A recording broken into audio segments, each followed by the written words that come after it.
Well, ladies and gentlemen, welcome back to Boss Economics World, where we slice through the economic nonsense like a hot knife through government incompetence. I'm your host, the guy who's been warning you about these clowns in suits for years, and today, oh boy, do we have a doozy for you. Britain, the land of tea, crumpets, and apparently, world-class penny pinching, is at it again. This time, they're eyeing a £2 billion promise to the World Bank's International Development Association, you know, the fund that helps the poorest countries not collapse into chaos, and saying, nah, mate, we might just keep a few $100 million of that for ourselves, cheers. Now, before you roll your eyes and say, oh, here we go, another bleeding heart aid story, stick with me, because this isn't just about charity. This is about economic mismanagement so spectacular, it could be a Netflix special. We're talking slashed aid budgets, ballooning military spending, and a Labour government that's starting to look like the Conservatives' awkward cousin at the family reunion. And guess who's cheering them on? None other than Donald Trump's White House, which is busy gutting its own commitments faster than you can say, America first. So, grab your popcorn, folks, because today we're diving deep into this mess, peeling back the layers of economic idiocy, and asking the million-pound question, is this the government's fault, or are we just watching the inevitable fallout of a global economy run by clowns? Let's break it down, boss economics style. Let's start with the headlines, shall we? The UK, under Keir Starmer's shiny new Labour government, pledged £1.98 billion to the World Bank's International Development Association, IDA, back in November 2024. For those of you new to the game, the IDA is the part of the World Bank that throws lifelines to the world's poorest countries, think grants and low-interest loans to places where clean water and electricity are still luxury items. At the time, Labour was all puffed up, chest out, shouting, Britain is back. As if they'd just rediscovered their moral compass after years of Tory austerity. Fast forward to April 2025, and oh, how the mighty have fallen.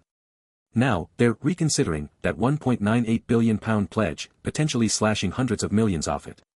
Why? Because, apparently, they've decided to raid the foreign aid piggy bank to pay for more tanks and missiles. And don't miss the timing here, folks, this comes just as Donald Trump's White House is reportedly reviewing its own $4 billion IDA pledge, with whispers of cuts so deep they'd make a butcher blush. Coincidence? Or is Starmer just Trump's new transatlantic cheerleader? Now, let's talk numbers, because numbers don't lie, unlike politicians. The UK's foreign aid budget is already a shadow of its former self. The United Nations recommends countries spend 0.7% of their GDP on aid, a target the UK proudly met until 2020, when the Conservatives slashed it to 0.5% under the guise of pandemic pressures. Labour, in all its infinite wisdom, has now gone one better, or worse, depending on your perspective, cutting it to a measly 0.3% by 2027. That's £9.2 billion, down from £15.3 billion in 2023. A £6.1 billion haircut, folks, and guess where that money's going? Straight into the military budget, because apparently, defending Europe from Vladimir Putin is more important than, say, stopping kids in sub-Saharan Africa from dying of malaria. And here's the kicker, Starmer had the gall to stand up in February 2025 and say, this is not an announcement I am happy to make. Oh, poor Keir, shedding crocodile tears while his own party's left wing is screaming bloody murder. But don't worry, he's got enough MPs on board who think guns are sexier than vaccines, so the cuts are safe, for now. Now, let's zoom out and look at the bigger picture, because this isn't just about Starmer's sad face or Labour's broken promises. This is about what happens when you pull the plug on global development funding, especially at a time when the world economy is already teetering on the edge of chaos. And trust me, folks, the ripple effects are going to hit us all, not just the poorest countries. First off, let's talk about the IDA itself. This isn't some fluffy charity handing out blankets, this is hard-nosed economic investment. For every $1 donor countries like the UK commit, the World Bank can borrow roughly $3 on international markets. That's a 3-to-1 leverage ratio, folks, better than most hedge funds. So, if the UK slashes, say, £500 million off its £1.98 billion pledge, that's not just £500 million less for poor countries, it's £1.5 billion less in total investment, because of the World Bank's borrowing power. And that's before you factor in the US cuts, which could see the IDA's total $24 billion pot shrink by billions more. What does that mean in real terms? Well, according to the World Bank's own 2024 data, IDA funding supports projects that lift 75 million people out of extreme poverty every year, provide clean water to 50 million, and vaccinate 200 million children. So, when Starmer and his pals decide to play budget roulette, they're not just cutting numbers on a spreadsheet, they're cutting lives. And don't forget, poverty isn't just a humanitarian issue, it's an economic one. Poor, unstable countries don't buy British exports, they don't invest in British companies, and oh, by the way, they're a lot more likely to collapse into conflict, sending refugees straight to, you guessed it, Britain's doorstep. Speaking of refugees, here's another fun fact. The UK's aid budget is already being squeezed by the cost of hosting asylum seekers, with £2.5 billion earmarked for 2027 just to cover housing. So, let's get this straight, the government cuts aid to poor countries, which makes those countries more unstable, which drives more refugees to the UK, which eats up more of the aid budget, which leads to more cuts. Congratulations, Keir, you've just invented the world's dumbest economic feedback loop. Now, let's get to the heart of the matter, because this isn't just about aid cuts, it's about a government that's so obsessed with looking tough on the global stage, it's willing to torch its own economic future to do it. And here, folks, is where Labour's hypocrisy shines brighter than a freshly polished tank. The excuse for these cuts, as Starmer and his MPs keep bleeding, is defending Europe from Russia. Fair enough, Putin's no saint, and Ukraine needs support. But let's look at the numbers, shall we? According to the UK's own Office for Budget Responsibility, OBR, military spending is set to rise to 2.3% of GDP by 2027, up from 2% in 2023. That's an extra £10 billion a year, folks, at a time when the UK's public finances are already in the toilet. The national debt is at 100% of GDP, the highest since the 1960s, and the budget deficit is running at 4.4% of GDP, per the OBR's March 2025 forecasts.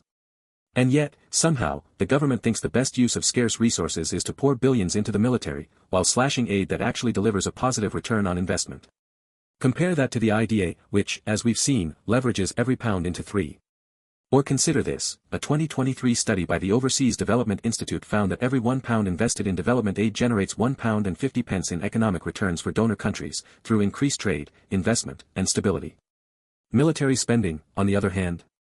A 2024 report by the Stockholm International Peace Research Institute, SIPRI, shows that only 30% of military budgets in developed countries generate any meaningful economic multiplier effect, with most of the rest vanishing into the black hole of defense contractors and shiny new toys.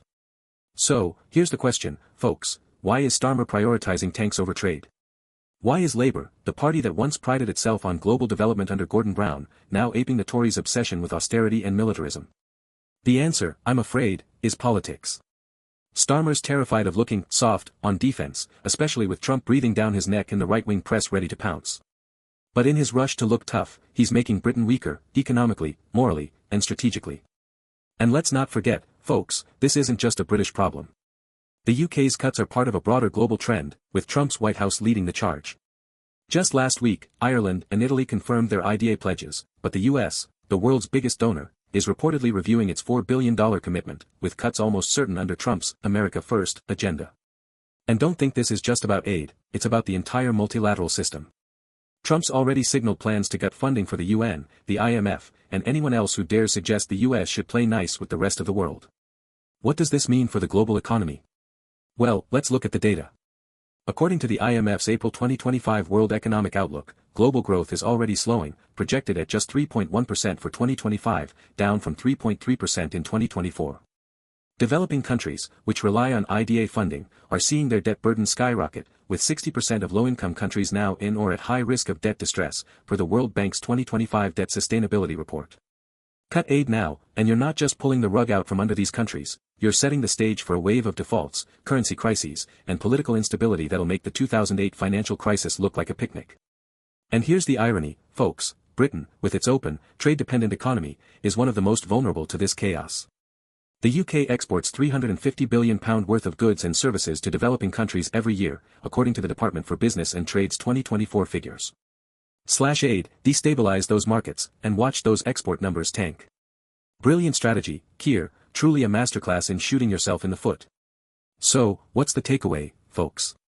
Is this just a tough choice in tough times, or is it economic mismanagement on a scale we haven't seen since, well, the last Labour government? I'll let you decide, but here's my verdict. This is a government that's lost the plot, prioritizing short-term political optics over long-term economic strategy. Starmer's aid cuts aren't just a betrayal of Labour's values, they're a betrayal of Britain's economic interests, and a gift to the likes of Trump and Putin, who thrive on global instability. Here's my advice, Keir, ditch the tanks, reinvest in aid, and remember that the best way to defend Britain is to build a world that's stable, prosperous, and not knocking on our door with a refugee crisis. But hey, what do I know? I'm just the guy who's been warning you about these clowns for years. That's all for today, folks. If you enjoyed this takedown of economic idiocy, smash that like button, subscribe, and ring the bell, because trust me, with this government, there's plenty more nonsense to come. Until next time, stay sharp, stay skeptical, and remember, in a world run by clowns, Boss Economics World is your economic circus tamer. See ya.